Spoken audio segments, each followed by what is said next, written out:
Hello, everyone. Welcome to LudoNarraCon panel. Thanks for coming. I'm Vladimir. I'm a team leader and overmind at the studio LudoNarraCon. Today, we are going to discuss some things about games localization, about the things that do break the immersion when the game is localized, and what we and developers can do together to preserve this immersion, build it.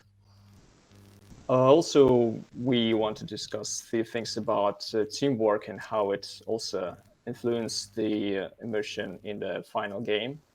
And if we have any time left in the end of the panel, we will answer the questions from the chat. So first, I think I will let everyone introduce themselves. Who want to start?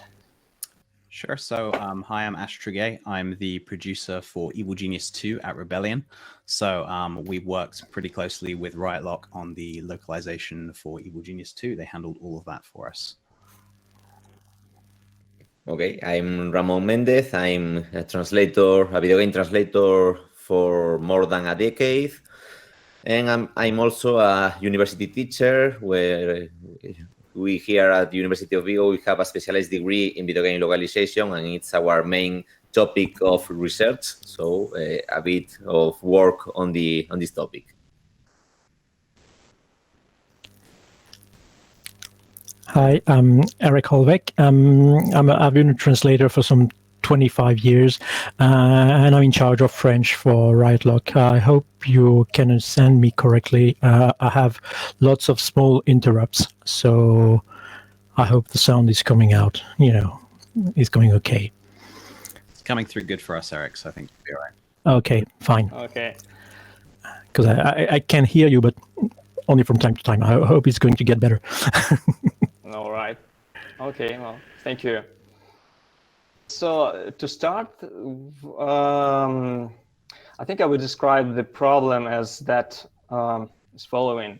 When the developers develop the game, there's usually always main language they around. So usually it's English. So when they design the game, when they develop it, when they write the text, they usually think about that main language, and all other language they just follow. Developers don't always realize that certain things lost in translation, things concerning texts. Certain things can work differently when the game is localized.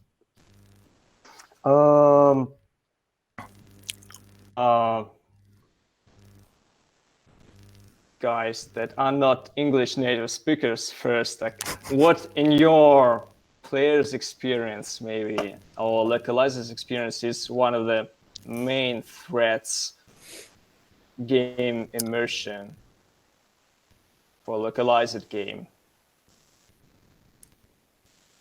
I think in my own experience, both as gamer and professional translator, is, as you said before, the teamwork. I mean, there's a bazillion people that can work in a video game. The bigger the game, the more people involved in it. And communication between all of the fields that are involved in the game is critical, and in order to make the game the best possible game in each language. And while you were speaking, Vlad, I remember, for example, I think it's a good example of what we are discussing here. It's the Korean game White. No, it's not White Noise. Oh my. Well, I'm searching. I think it's White Noise, but I'm not sure. Labyrinth. White Day. Sorry, White Day, not White Noise. This Korean game is a horror game, and there's a moment where there's a puzzle where you have a critical puzzle in a blackboard. So you have a code, but it's all in Hana, in Korean numbers. But the game is fully, well, not fully, it's not dubbed, but it was translated into Spanish, for example. But the puzzle was not touched. It was the same Korean puzzle. So someone, a Spanish player, and I think maybe a French player, Russian player, whatever, who does not know a thing about Korean and even worse, Korean numbers, was unable to solve that puzzle. That puzzle obviously was an image, something that they created inside the game, and probably didn't thought about the need to change it or to create different assets for each language. But the point is that that game was unsolvable unless you knew Korean. And even worse, the number that you have to get out of that puzzle is random. So each time you play, it's a different number. So you can't even go and look for a walkthrough to check, okay, which is the number, as it's random. So I think these kind of things are a lack of communication between the ladder, probably. Nobody ever realized that there was a puzzle that was impossible to solve, really. And obviously, I think it's essential to be able to solve these kind of things. It's obviously something from design that affects localization and that affects the immersion of players. Yeah. Do you maybe have your Yeah, well, I don't have examples as extreme as the one Raman just gave us, because this one clearly breaks the game. So it's really a huge problem. But yeah, there can be lots of troubles with problems with assets, as Raman said, that are that can't be translated either in one or two languages or in lots of languages but English. Typical things are everything that work that can't have a gender. English is always can play with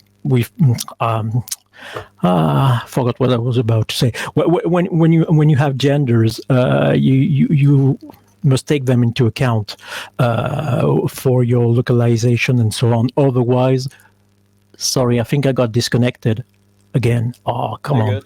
No, you're good. I've got connection interrupted everywhere. No, okay. So what I mean is that English makes basically no difference between, as far as grammar is concerned and so on, about with genders, and it's always a problem for about all languages but English. And when you have, as Ramon said, we sometimes have not puzzles as extreme as the Korean one he was talking about, but things where you can't always know who the speaker is. That's not a problem with English, but it can become a problem with French or German or Spanish, basically every language. When you translate a character as being, for example, male, because you have no idea who he is exactly, and then discover much later that this character was a female, and that it may change stuff in the game and so on, and you can have problems this way, as a character that will be who will be translated as a male and then as a female later on, and the player won't realize that this should be the same. If you see what I mean. For example, I don't know. I will take an example: a letter referencing a god who may be translated as male god, and then when you will be in the game, you will encounter a god which will be a female, and you won't necessarily realize that this is the character you should speak to. Oh, well. See what I mean? Yeah. I don't have an example like the one Ramon was talking about, but it's yeah, that's the one I can think of at the moment. I mean, that kind of example was a big issue for us in Evil Genius earlier on, because I remember when we were talking with you guys initially ahead of our first localization shipment, it was one of the first things we talked about with you, because within Evil Genius 2, we used a lot of text substitution, even something as simple as a minion has died. Well, that's immediately got problems in any language other than English, right? And then everything through to some of our side quests reuse some dialogue between different geniuses. and we're like, oh, brilliant, cool. We'll just reuse that line. Like, no, you won't. It doesn't work. That doesn't work at all in any language bar English. So I think that kind of thing is a really good example of something which, yeah, if you're kind of English centric in your thinking, can easily trip you up. Because had we not spoken with you guys earlier on, because it's the first game that Rebellion have made with heavy use of text substitutions and kind of more gender specific language being a necessity and not bound to a specific named character, that could have caused us major problems just in the general look and feel and quality of the game, because we'd just have we'd be riddled with these instances where the gender doesn't match with what's actually happening. But the thing is, it was totally possible to talk about it with you at the start. So there was not well, it was sometimes a bit of a problem, but not a big problem. It was possible to work around it.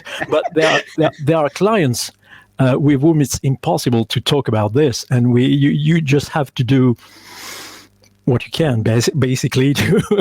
Yeah, I think for us it was about being conscious of and acknowledging our ignorance going in, because we were new to a lot of that aspects of localization work.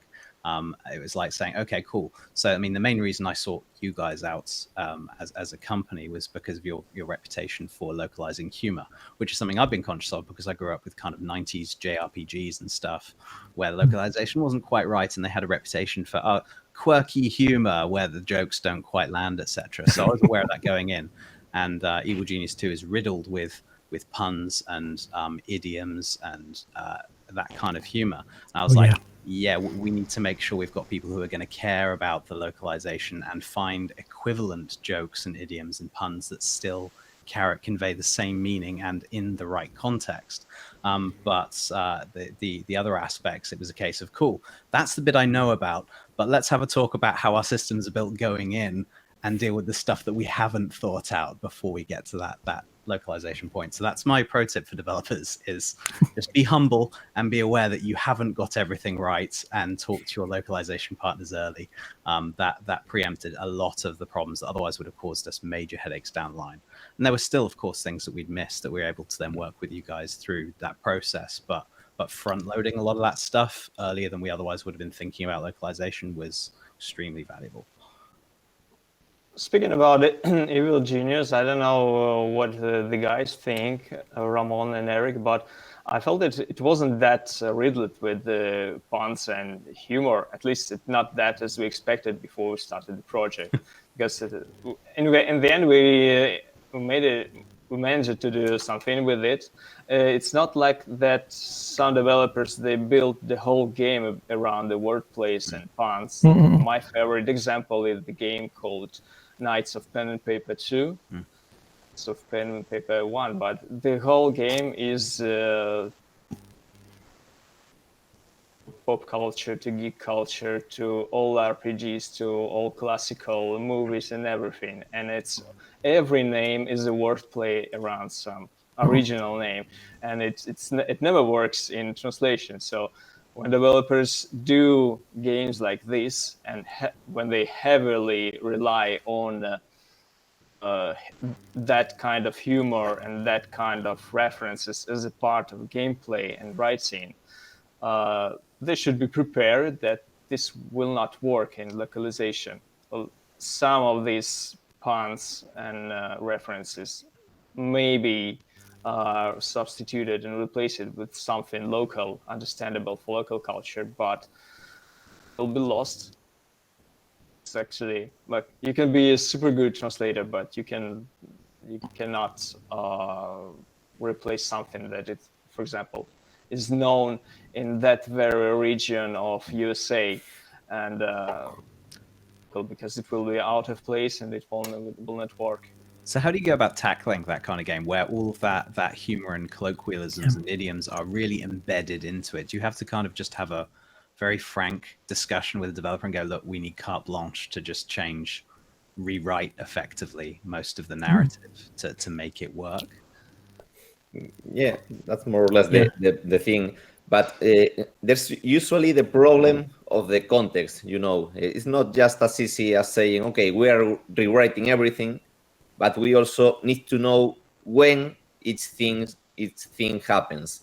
I mean, for example, with you, we had access to a beta and we could check the game and all that, but that's not usually the case. Most of the time, we don't have access to the game, and we must trust what we have in the logkit. And sometimes it's just who's speaking with who and whatever.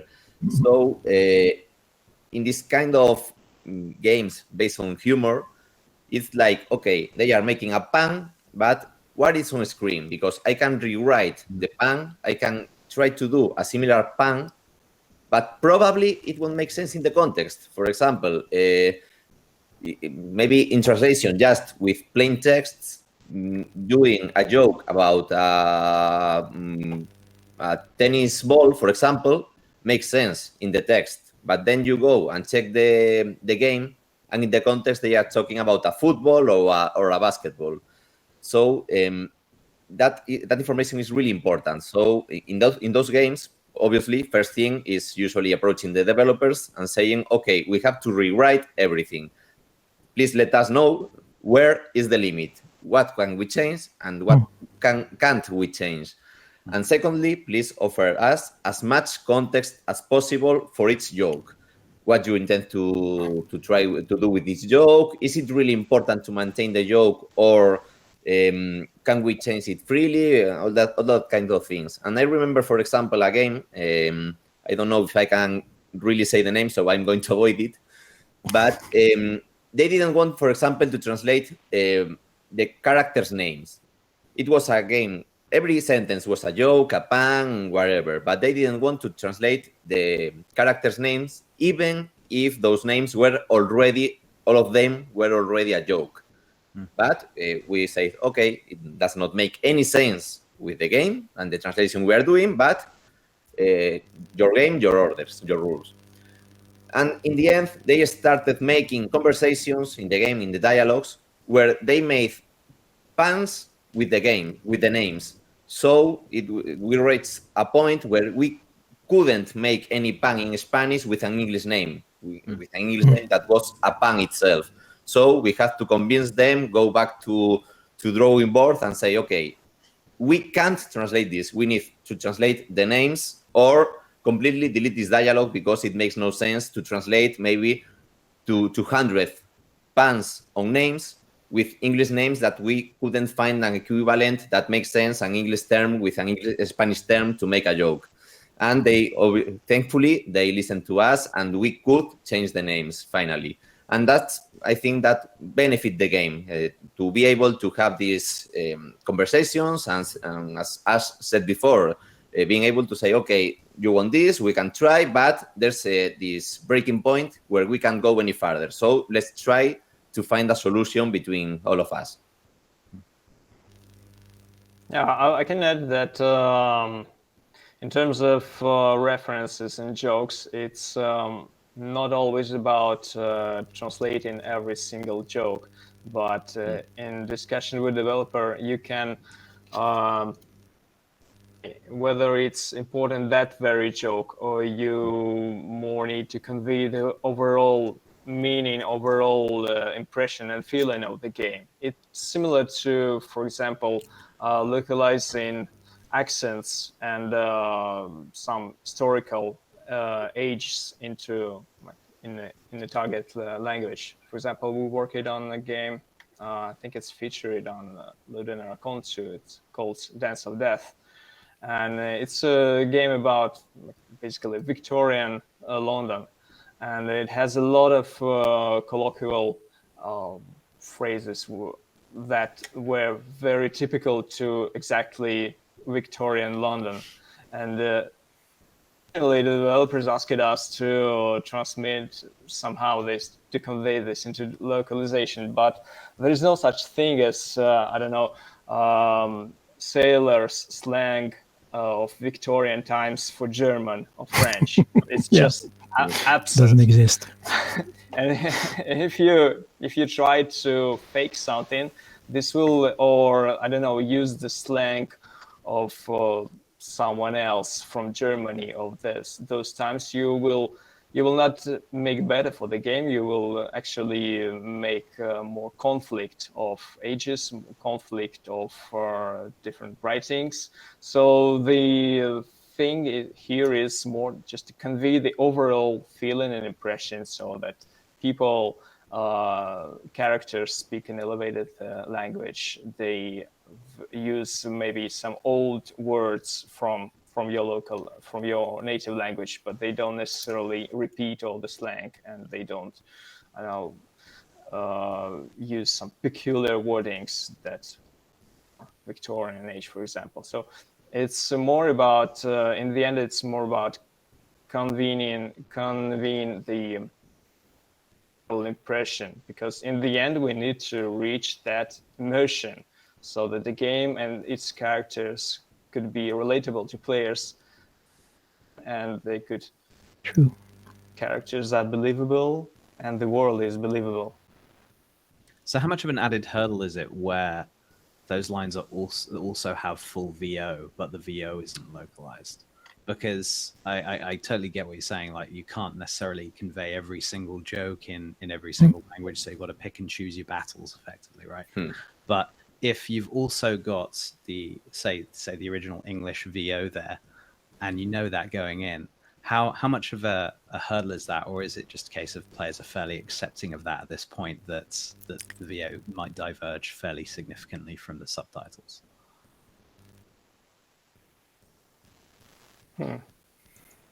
That's a tricky question. I'll tell you what made me think of it was, I was playing a few weeks ago. I was playing. Have you guys played Ni no Kuni, the JRPG? The English localization for that is astonishingly good, right? Because they've not just done a full English dub, but there's a character in there called Mr. Drippy, who's effectively just a kind of a mascot, companion to the protagonist. And they've not just dubbed this guy in English, they've dubbed him in Welsh. So they've dubbed him in a regional British accent and written all of his lines with Welsh idioms in them. And I guess that really stood out to me as going really above and beyond the expectations for localization of a game. Because they could have just made that guy, just some standard American accent, used regular English, and it would have been fine, right? No one would have questioned it. But it did make me wonder what would have happened if there'd been a divergence there between the VO and the level of idioms and the subtitles, etc. In fact, Drippy in Spanish was, I think, expertly managed, because he speaks like the Quixote, and so he uses, as Vlad said before, terms from the 15th, 16th century in Spain, which obviously nowadays they are like, whoa, what's he saying? Yeah.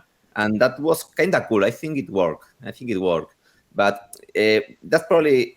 the good thing here maybe is that the VO, as being Welsh or some so specifically accent, probably most Spanish users didn't realize, the accent, where it was from, or even what was he saying.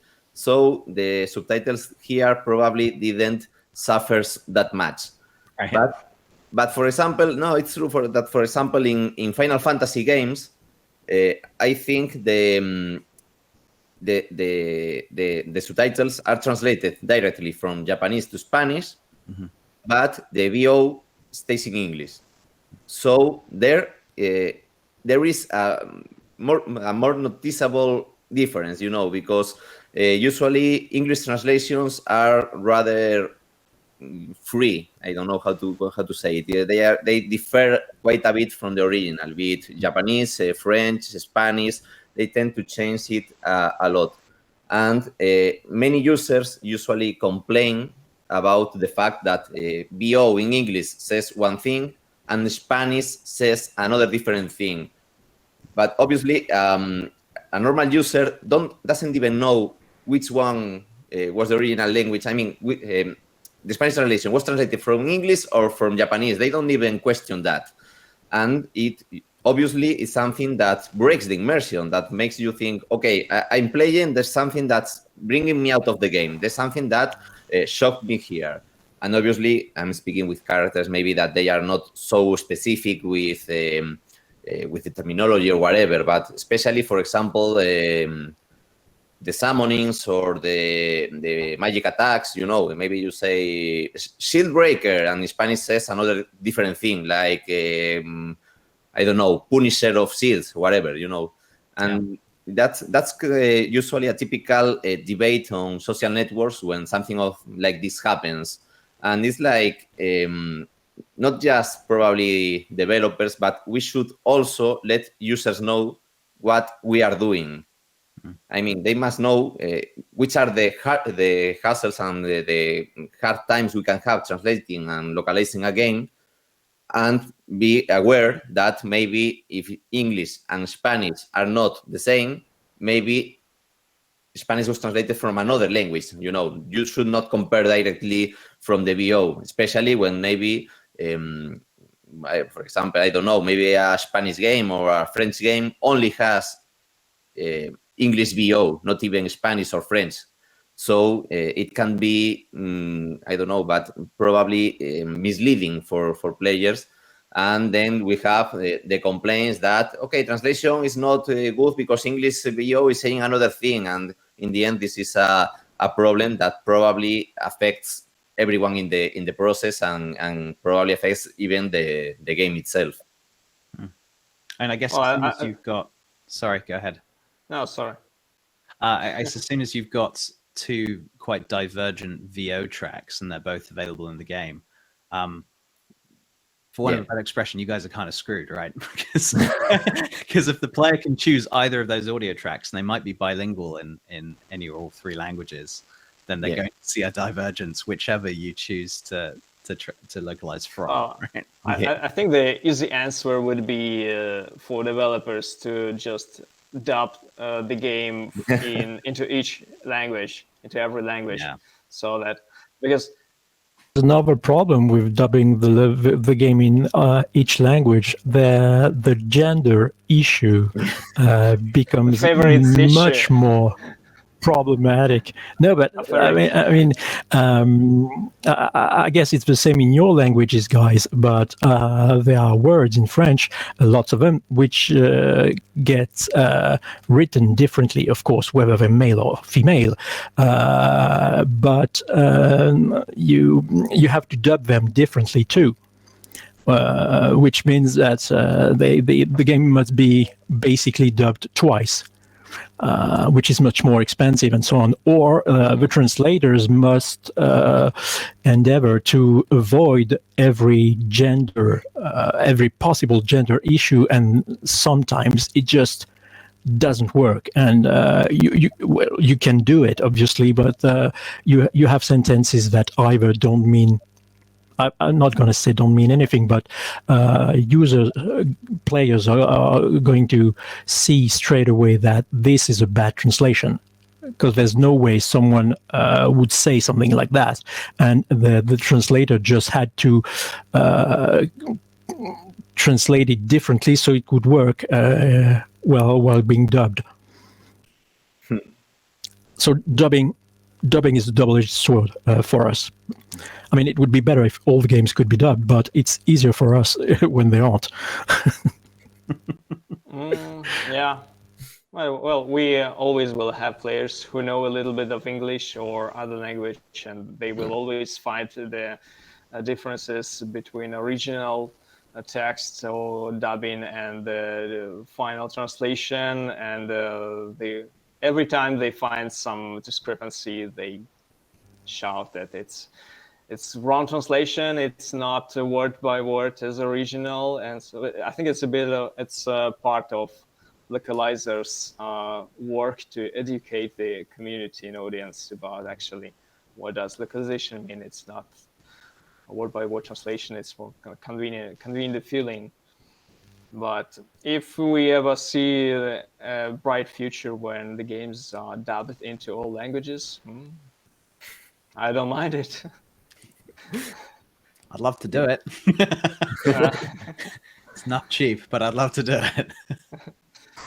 No, because of course, when the game is dubbed in one language and the text is in other language, it's by default the factor of breaking the immersion. Yeah. It's Yeah, like definitely. watching the movie in English and just reading the subtitles. It distracts. It creates distraction. Now, the same, I would also remember the thing about graphics localization.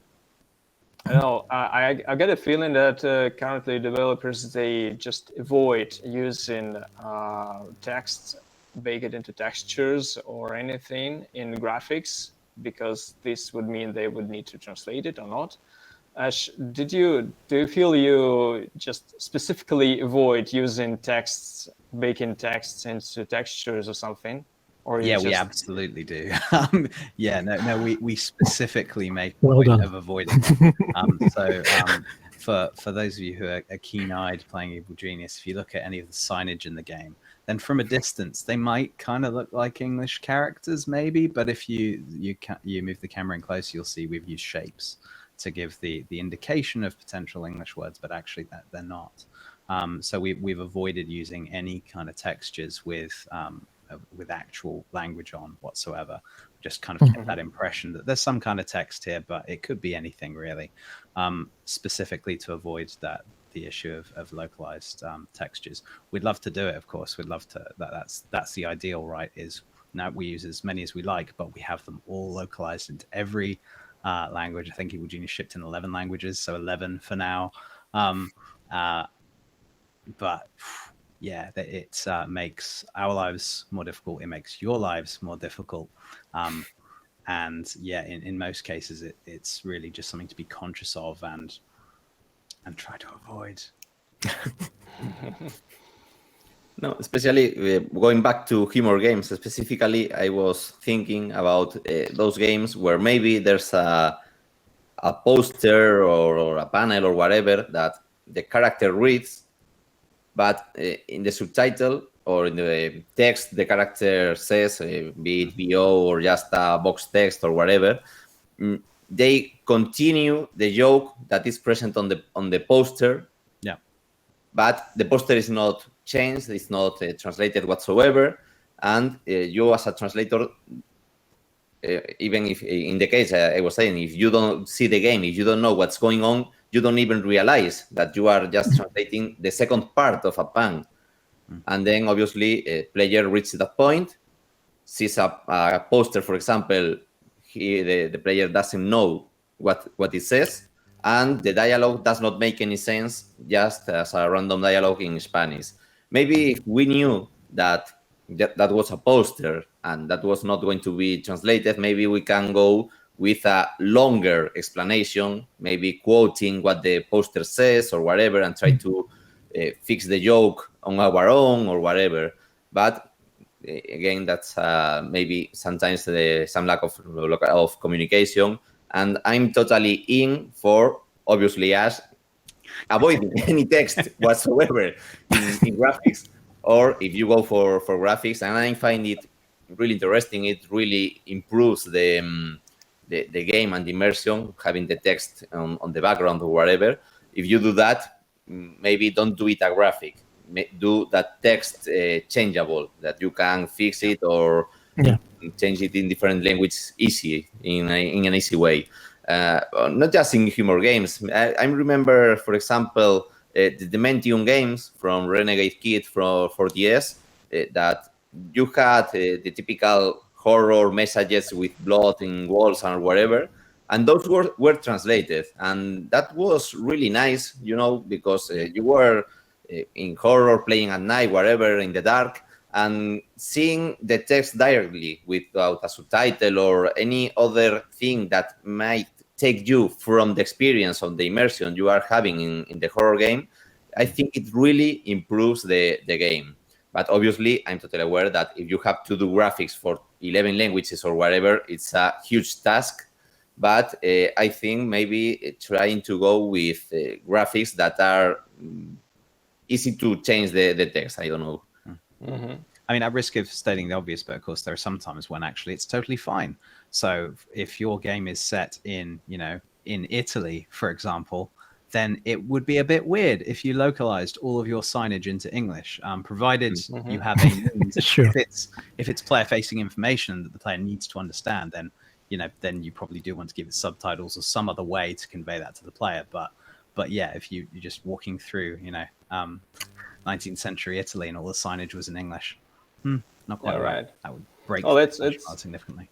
Yeah, I'm all up for, actually. I dream about the future when developers are not afraid to use more text and graphics, because in my impression, it's not that expensive, at least, to localize. I don't know from developers' point of view to changing assets in a game builder and everything, but it really gives a huge boost to immersion. I even can recall some of bigger movies, Hollywood movies, when they are dubbed and prepared for local regions, for example, for Russian in my case, you can sometimes see on the screen that, I don't know, some notes on the fridge made by movie character, they are localized. So they are written in Russian. So you hear the dubbing in Russian. Everyone speaks Russian, and the notes are in Russian. It immediately makes the impression like, wow, they did even this. So this is really cool. And of course, it makes there's difference whether, for example, like I know for English-speaking developers, it would be easier maybe if you do a game that is set, for example, in, I don't know, Tokyo or Italy, and the characters speak English, and all the text is in English, but, for example, all the background signs, door signs, street signs, writings on the wall, and everything is in Japanese.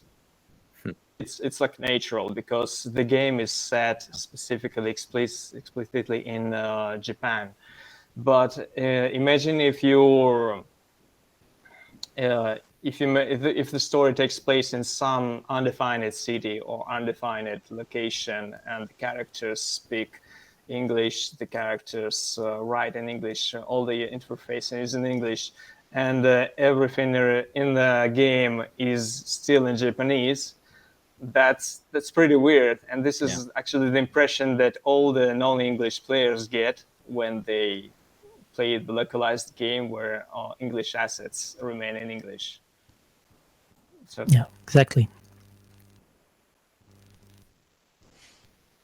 Also, I think there's also the thing that when you try to interpret foreign culture for when you don't know the foreign culture, to try to interpret it, it's a tricky. It poses threats during localization. For example, if you, I don't know, usually all the villains in the games, they are Russian or like somewhere from that region with made up names, which are like a mix of Balkan and Caucasian names, and it works perfectly probably for American and like English people, for native speakers or anyone who doesn't speak Russian. But when such a game gets into Russian market, it immediately becomes a parody. So if you want to convey some some atmosphere of the game to that region, you need to be careful about how you present not only in localization, but also in writing and design. There. Yeah, and there's another thing. It's quite different. I'm changing the topic a bit, but another thing that I find really interesting is the music. When you have a soundtrack with lyrics, especially when it comes to Japanese games, I find it amazing how sometimes, especially I thought about that when Vlad was talking about Japanese games specifically, because you are in a Japanese setting, and you have a lovely Japanese soundtrack with, I don't know, important groups or pop groups or rock or whatever at the moment. And you change it sometimes maybe, well, there are games that leave the soundtrack as it is, but sometimes they change it for just instrumental music, different tracks, not even the same melody without lyrics, maybe different tracks, or even changing it for another European or US group. And I find it quite, I don't know, I think it's a mistake. I mean, if you are creating a soundtrack according to the context of the game and it improves on that, I think it's part of the experience, you know. But at the same time, there are other times where the music or the songs that are being sung or whatever, maybe by a main character or something, it's part of the dialogue itself, you know. They are singing, but maybe they are narrating their feelings, or it's something that resonates with what is going on a cutscene or whatever. And maybe those tracks are ignored. Maybe they don't even have a subtitle because, okay, it's a song, we put the song as it is and we forget. And it's quite frustrating, at least for me as a gamer, but that's something that also happens with cinema, where there's a song with a meaning that they are narrating the action using that song, and it's not translated. I'm not saying dubbing, just a subtitle or something, so everyone can fully understand the meaning of that song in that moment and place. I don't know if I explain myself. Mm-hmm. Yeah, I think you did. I think that it's potentially more limiting, though, isn't it? Yeah. Because if you're trying to localize the song and the lyrics that are actually playing, and I've noticed this before, in particularly some Japanese games where there's kind of some in-game dialogue going on between characters, but then there's the music and the lyrics in the background that are also subtitled. Those subtitles can often be a little jarring compared to the localization of the dialogue text. So I think you're right in that I'm not sure it's a clear-cut thing. Sometimes it's going to be better to, maybe just don't have those subtitles, but I can also understand why they'd want to put them in, because no, this is important to this scene. It carries some of the emotion of and the gravitas of what's going on. But that's actually some of the instances which I find particularly jarring, is where the dialogue has been really well localized and then the lyrics a little bit less so. Oh, okay, guys. I think we have like 3 minutes left. I can ask one question from chat. I think we still have time.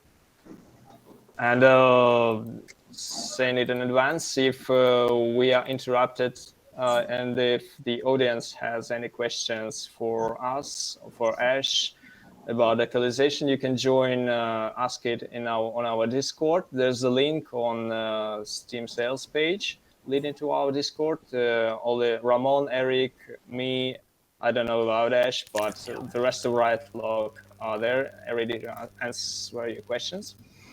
So the first question I see on chat is there a specific word that stands out and keeps coming up as an issue for localization? And bonus points if you have a funny story connected to it. No. Any favorite words? Nothing comes to mind at the moment, at least not in French. Trying to think of something. No. Do you have something in Spanish, Ramon, that could be a problem, or that is always a problem? Such a specific word I can think of. But I'm going to bypass a little the question to go back to what you said before, the genders. I mean, in Spanish, we need genders. So when it comes to, especially, I can talk about a funny story connected to it, probably. And for example, we did an RPG once where the developers did not create a gender tag, and they didn't want either to create duplicates. So the players could choose between different genders for the character, but we just had one dialogue line for every possible option they chose. So what we did was, it was not the biggest RPG out there. Maybe it was 100,000 words, probably, more or less. and we went for a totally gender neutral game. We didn't use not a single word with a gender.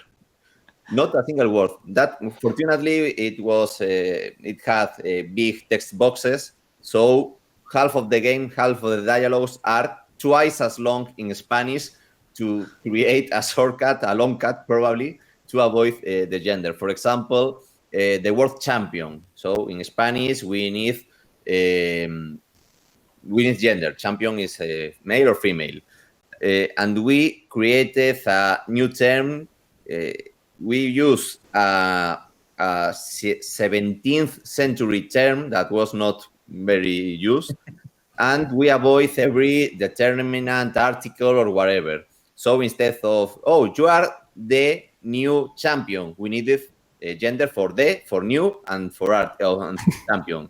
So we went with, oh, so you are the new member of the group of champions of this day. But I think it worked because nobody noticed. No gamer realized that we had to do this trick. So I think that was probably our main issue with Spanish, and probably French is that. All right, good. Thank you very much, everyone. I think we have ran out of time. Again, we can follow up on any questions on Discord. Please repeat them in there. And thank you, Ash. Thank you, Ramon. Thank you, Eric, for joining the panel today. Thanks, guys. And happy LudoNarraCon, everyone. Goodbye. Goodbye. Bye-bye.